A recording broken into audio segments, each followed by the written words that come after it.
అందరూ ఒకటే పోటీ చేసి ఒక పార్టీ పైన పోటీ చేయడం కారణాలు ఏవైతేనేమి విజయం సాధించారు. అన్ని ప్రాంతాలలో విజయం సాధించిన తర్వాత ప్రజాస్వామ్యంలో అన్ని ప్రాంతాలకు సమాన గౌరవం ఇవ్వాలన్నటువంటి బాధ్యత ఎన్నికైనటువంటి ప్రభుత్వం పైన ఉంటుంది. కానీ ఈ మధ్య జరుగుతున్న పరిణామాలు చూసినప్పుడు కొన్ని ప్రాంతాలపైన విపక్ష చూపించడం, కక్షపూరితంగా వ్యవహరించడం, ఆ ప్రాంతాల మేలు కోరుకునే దానికన్నా నష్టం చేయాలన్నటువంటి ఆలోచన చేయటం మంచి పరిణామం కాదు అని చెప్పి ఇప్పుడున్నటువంటి ప్రభుత్వాన్ని విన్నవిస్తూ, తరతరాలుగా చరిత్రలో ఎప్పుడు మాట్లాడుకునేటువంటి వాళ్ళు ఉత్తరాంధ్రలో ఫ్లోరైడ్ బాధితులు, కిడ్నీ బాధితులు, రాయలసీమలో కరువు బాధితులు, కరువు ప్రాంతము, వలసలు ఉన్నాయన్నటువంటి మాటలు చరిత్రలో ఎప్పటి నుంచి వింటూనే వస్తున్నాం. దానికి ఫుల్ స్టాప్ పెట్టాలనే ఉద్దేశంతోనే గౌరవనీయులు డాక్టర్ వైఎస్ రాజశేఖర రెడ్డి గారు జలయజ్ఞం తలపెట్టి ఈరోజు ఉత్తరాంధ్రలో ప్రాజెక్టులు అయితేనేమి, పోలవరం ప్రాజెక్టు అయితేనేమి, అనేకమైన ప్రాజెక్టులు రాయలసీమలో అయితేనేమి, అనేకమైన ప్రాజెక్టులు పల్నాడు ప్రాంతాలలో అయితేనేమి ఆయన హయాంలో దాదాపుగా కొలిక్కొచ్చాయి.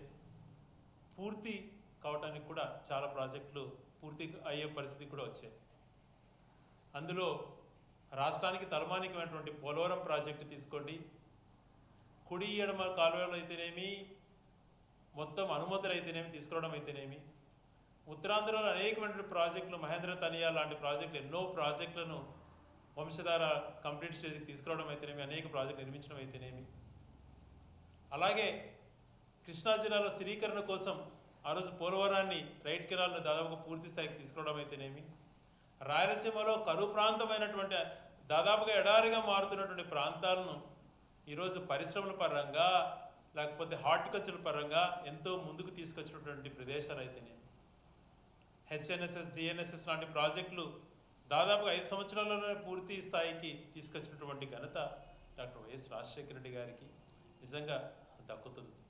అన్ని ప్రాంతాలను సమానంగా చూస్తూ అప్పుడు ఉమ్మడి రాష్ట్రంగా ఉన్నా కూడా తెలంగాణ ప్రాంతాన్ని కూడా అనేక రకాలుగా దేవాదుల ప్రాజెక్ట్ అయితేనేమి, నెట్టెంపాడు, భీమా, కోయల్ సాగర్, ఆ రోజు ప్రారంభించినటువంటి ప్రాణహిత చేవల లాంటి ప్రాజెక్టులు ఆ ప్రాంతాలకైతేనేమి అన్ని ప్రాంతాలను సమానంగా చూసి అన్ని ప్రాంతాల్లో ప్రాజెక్టులు నీరు అంటుండేది చాలా ముఖ్యం, కరువును ప్రాదోలాలనే ఉద్దేశంతో ఆ రోజు సంకల్పించాడు.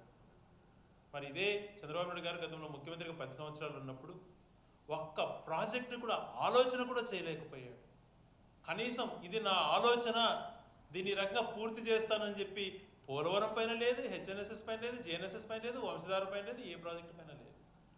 అటువంటి వ్యక్తి ఈరోజు దుర్మార్గంగా మళ్ళీ ఎన్నికైన తర్వాత దుర్మార్గంగా మాట్లాడుతూ నెపమంతా గత ప్రభుత్వాలను నెట్టేస్తూ ఈయన ఏమీ చేయకుండా ఈయన చేసినటువంటి మోసాన్ని మర్చిపోవాలన్నట్టుగా ప్రవర్తిస్తున్నాడు.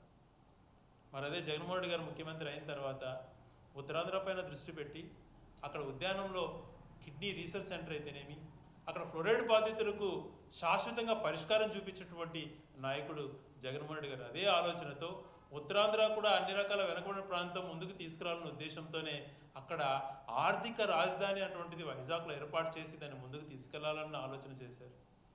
మరి ఇది వాస్తవమా కాదు?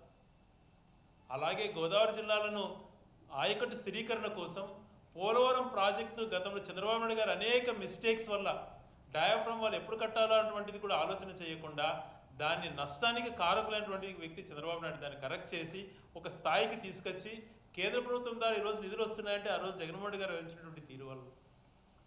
అలాగే పుష్కర, తాడిపూడి లాంటి లిఫ్ట్ ఇరిగేషన్స్ రాజశేఖర్ గారి హయాంలో గోదావరి జిల్లాలో ఎంతో ఉపయోగపడ్డాయి. అలాగే రాయలసీమ లిఫ్ట్ ఇరిగేషన్ గురించి ఈరోజు నేను మాట్లాడదలుచుకున్నాను. రాయలసీమ లిఫ్ట్ ఇరిగేషన్ వల్ల చేస్తే ఈరోజు 7 నెలలు శ్రీశైలం ఇన్ఫ్లో వస్తే ఆ నీళ్లు ఒడిసిపెట్టుకునేటువంటి అవకాశం లేక, గతంలో ఒక విజన్ అటువంటిది లేక చంద్రబాబు గారు పరిపాలన చేసినటువంటి 15 సంవత్సరాలలో రాష్ట్రం ఈరోజు అధోగతి పాలవుతుంది. రాయలసీమ ఎస్పెషల్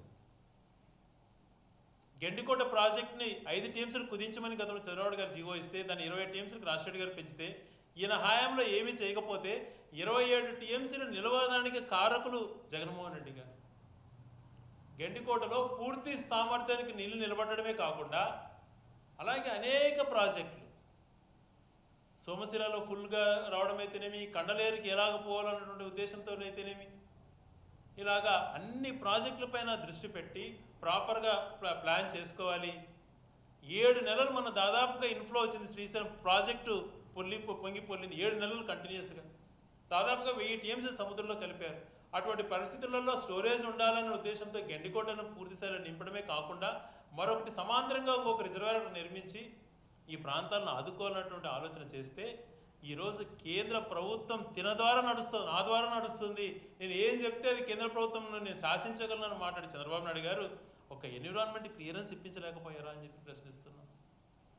దాదాపుగా 50% పూర్తయినటువంటి ప్రాజెక్టు పూర్తి అయితే కింది స్థాయిలో ఉన్నప్పుడు కూడా ఇలాంటి ఫ్లడ్ ఫ్లో ఎక్కువ వచ్చినటువంటి, వరదలు ఎక్కువ వచ్చినప్పుడు ఆ నీళ్లను లిఫ్ట్ చేసుకోవాల్సిన ఉద్దేశంతో దాన్ని సంకల్పిస్తే దాన్ని ఏదో ఒక రకంగా నిర్వీర్యం ఆలోచన చేస్తున్నాడు.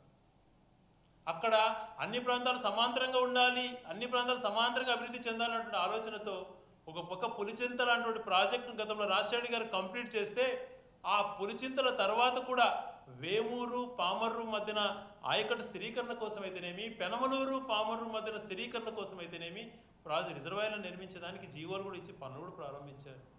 ఇది అన్ని ప్రాంతాలను సమానంగా చూసినట్టు కాదా? మరి ఎందుకు నీకు ఈ వివక్ష? ఎందుకు నీకు రాయలసీమ పైన ఈ పగ? ఈరోజు ఎన్విరాన్మెంట్ క్లియరెన్స్ మీ ఆధ్వర్యంలోనే అందరూ ఉన్నారు. ఈరోజు గౌరవ డిప్యూటీ సీఎం గారు మీరు ఒకటే విమానంలో పోతున్నారు, ప్రధానమంత్రిని మళ్ళీ పునఃప్రారంభించడం కోసం ఏదో ఆహ్వానమనో పెళ్లికి పోతూ మరొక బిల్డప్ చేస్తున్నారు. పోతే మీరు కలుస్తారు, అక్కడికి కలిసినప్పుడు అక్కడ ఉన్నటువంటి ఇరిగేషన్ మంత్రులను కానీ, ఎన్విరాన్మెంటల్ మినిస్టర్ని కానీ, ప్రధానమంత్రి గారిని కలిసినప్పుడు ఒక్క రోజులో మీరు గట్టిగా పట్టుబడితే ఎన్విరాన్మెంటల్ క్లియరెన్స్ వస్తుంది. దానిపైన దృష్టి పెట్టండి. మరొక పక్కన మన పక్క రాష్ట్రంలో అసెంబ్లీలో గౌరవ ముఖ్యమంత్రి రేవంత్ రెడ్డి గారు జగన్మోహన్ రెడ్డి గారి గురించి మాట్లాడారు. ఆయనే చెప్పారు రాయలసీమ లిఫ్ట్ ఇరిగేషన్ కడుతున్నాడు, ఈ ముచ్చిమరి